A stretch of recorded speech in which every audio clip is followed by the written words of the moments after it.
আজকে দুপুরে বাড়িতে খাবারের আয়োজনে কি কি ছিল চলো তোমাদের সাথে শেয়ার করি। ছিল দই কাতলা, তার সাথে এটা কিন্তু থানকুনি পাতা বাটা, আর তার সাথে কিন্তু ছিল চিকেন। দই কাতলা আর এই পাতা বাটাটা আমি করেছি, চিকেনটা কিন্তু ও করেছে প্রেশার কুকারে।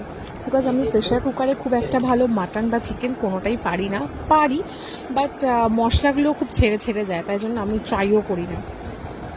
যাই হোক, তো সবার ফার্স্টে থানকুনি পাতা বাটাটা খেয়ে নিলাম, যেটা অ্যাজ ইউজুয়াল খুবই ভালো ছিল। আমার এরকম পাতা বাটা বা ধনে পাতা বাটা এগুলো খেতে খুব ভালোই লাগে। আর তারপরে ট্রাই করব হচ্ছে এই দই কাতলাটা, যেটা কিন্তু আমি দুর্দান্তভাবে বানিয়েছিলাম, একদম ঘরোয়া, যেখানে কোনো কাজু বাটা চাল মগজ বাটা কিচ্ছু ইউজ করিনি, কিন্তু স্বাদ কিন্তু পুরো বিয়ের বাড়িকে হার মানাবে এতটা সুন্দর ছিল। অ্যাকচুয়ালি রান্না হচ্ছে এমন একটা জিনিস, একটু ধৈর্য ধরে সুন্দর করে বেশ টাইম নিয়ে করলে যে কোনো রান্নাই, আর মন থেকে করলে যে কোনো রান্নাই খুবই ভালো স্বাদ হয়। আর সত্যি কথা বলতে বিশ্বাস করো, আমি নিজেও ভাবতে পারিনি যে এই দই কাতলাটা এতটা টেস্ট হবে। অসাম, মানে মনে হচ্ছে এটা দিয়ে বোধহয় পুরো ভাত খাওয়া হয়ে যাবে, এত সুন্দর।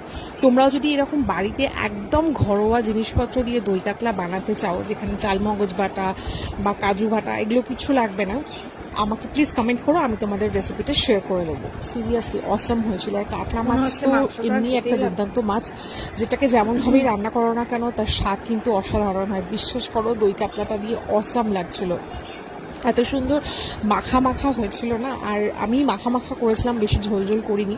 আর মানে গ্রেভির যে অসাধারণ একটা স্বাদ, মানে বেশি টকও না, আর খুব সুন্দর লাস্টে কটা কিশমিশ ছড়িয়ে দিয়েছিলাম, যার জন্য কিন্তু ফ্লেভারটা দারুণ আসছে। এবার কিন্তু খাবো হচ্ছে এই চিকেনটা দিয়ে, যেটা আজকের আমাদের শেষ আইটেম। নর্মালি রবিবার দিন মাটনই হয়, বাট আজকে চিকেন হয়েছে, যেহেতু মাছ ছিল তাই জন্য।